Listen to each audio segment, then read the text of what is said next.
এইভাবে নিরামিষ বাঁধাকপির রেসিপি বানালে রুটি, পরোটা, ভাত যে কোনো কিছুর সঙ্গে পরিবেশন করতে পারেন, খেতে দুর্দান্ত লাগে। নমস্কার বন্ধুরা, রূপাস কিচেনে সবাইকে স্বাগতম। তাহলে চলুন দেখে নেওয়া যাক। কড়াতে কিছুটা জল নিয়ে গরম করতে বসিয়ে দিয়েছি। জলের মধ্যে হাফ চামচ নুন দিয়ে দেব। নুনটা ভালো করে মিশিয়ে নিয়ে জলের মধ্যে বাঁধাকপি দিয়ে দেব।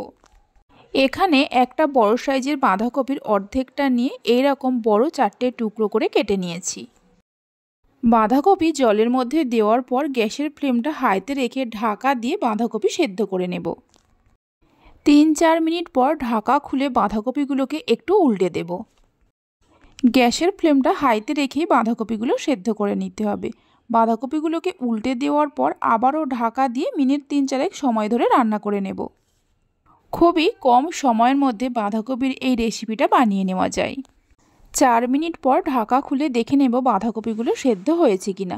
দেখুন বাঁধাকপিগুলো খুব সুন্দরভাবে সেদ্ধ হয়ে গেছে। জল ঝরিয়ে নিয়ে একটা পাত্রের মধ্যে তুলে রাখব। বাঁধাকপিগুলো তুলে নেওয়ার পর গরম থাকা অবস্থায় একটা ভেজিটেবিল ম্যাশার দিয়ে ম্যাশ করে নেব।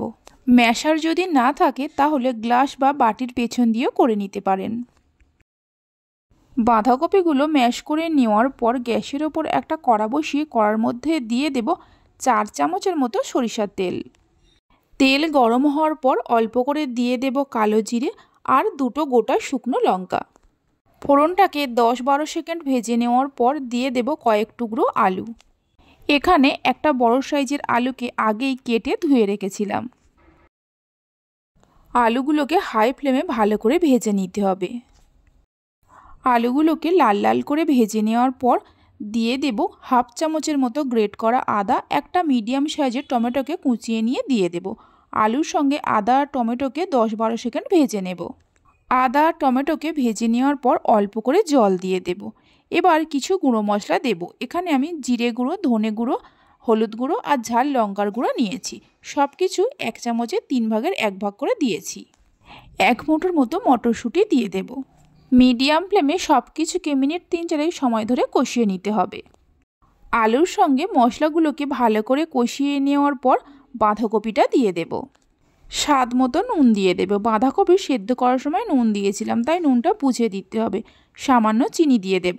বাঁধাকপিটা দেওয়ার পর হাই ফ্লেমে মিনিট 3-4 সময় ধরে কষিয়ে নিতে হবে। এইভাবে একবার হলেও বাঁধাকপির রেসিপিটা বাড়িতে বানিয়ে দেখতে পারেন। বাড়িতে বানালে খেয়ে আপনাদের কেমন লাগলো অবশ্যই আমাকে কমেন্ট করে জানাবেন। ভালো করে সব কিছুকে কষিয়ে নেওয়ার পর গ্যাসের ফ্লেমটা লোতে রেখে ঢাকা দিয়ে রান্না করে নেব আরও মিনিট 5 সময়ের জন্য। একটা তেজপাতাকে 2 টুকরো করে নিয়ে দিয়ে দেব। 5 মিনিট পর ঢাকা খুলে একটু নাড়াচাড়া করে নেব আর দেখে নেব আলুগুলো সেদ্ধ হয়েছে কিনা। দেখুন আলুগুলো খুব সুন্দরভাবে সেদ্ধ হয়ে গেছে।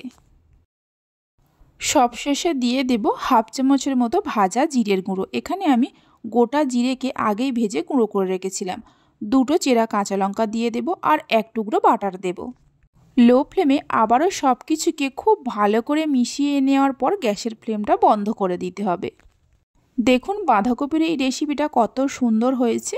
এবার পরিবেশন করুন যে কোনো কিছুর সঙ্গে।